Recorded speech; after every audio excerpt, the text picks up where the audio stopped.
This channel does not promote or encourage any illegal activities. All contents provided by this channel is meant for educational purpose only.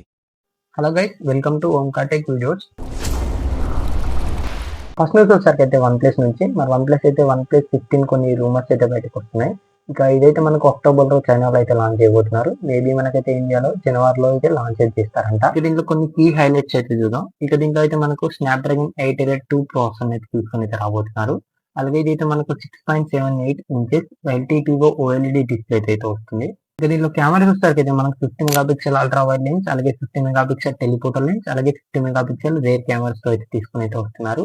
దీంట్లో main గా battery వచ్చేసరికి 7000 mAh బ్యాటరీతో పాటు 100 watts charging support అయితే తీసుకుని వస్తున్నారు. ఇదైతే మనకి ఇండియాలో 74,999 రూపీస్ అయితే ఉంటుంది. వన్ ప్లస్ 14 అలాగే ఐక్యూ 14 మరి రెండు మొబైల్స్ అయితే తీసుకొని అయితే రారు. మరి ఎందుకు తీసుకొని రారంటే మనకు చైనాలో 4 డిజిట్ అనేది అయితే లక్కీ కింద అంటే అన్లక్కీ కింద అయితే బేస్ అయితే చేస్తారు. దీనివల్ల మనకు పాస్ట్ లో కూడా వన్ ప్లస్ 4 ని స్కిప్ చేసేసి అయితే వన్ ప్లస్ 5 అయితే తీసుకొని వచ్చారు.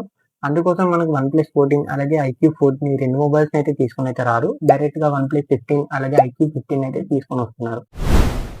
ఇక ఒప్పో ప్యాడ్ పై కొన్ని ఎర్లీ లీక్స్ అయితే బయటకు వచ్చాయి. ఇక ఇదైతే మనకు అఫీషియల్ గా అయితే అనౌన్స్ అయితే చేయలేదు. మేబీ మనకైతే త్వరలో అయితే తీసుకొని అయితే వస్తున్నారు. ఇక దీనిలో మేజర్ హైలైట్స్ అయితే చూద్దాం. ఇదైతే మనకు 12.1 ఇంచెస్ ఎల్సిడి డిస్ప్లే అయితే వస్తుంది. అలాగే 144 హెర్ట్జ్ రిఫ్రెష్ రేట్ అయితే ఉండబోతుంది. దీంట్లో మనకు ప్రాసెసర్ సరికి అయితే మీడియాటెక్ డైమెన్సిటీ 9500 ప్లస్ ప్రాసెసర్ అయితే తీసుకొని రాబోతున్నారు. అలాగే దీంట్లో మనకు 10,300 mAh బ్యాటరీతో పాటు 67 వాట్స్ ఛార్జింగ్ సపోర్ట్ అయితే తీసుకొని వస్తున్నారు. ఎక్సెప్టెడ్ వచ్చేసరికి అయితే ఒప్పో ఫైండ్ X9 సిరీస్ తో అయితే లాంచ్ అయితే చేయబోతున్నారు.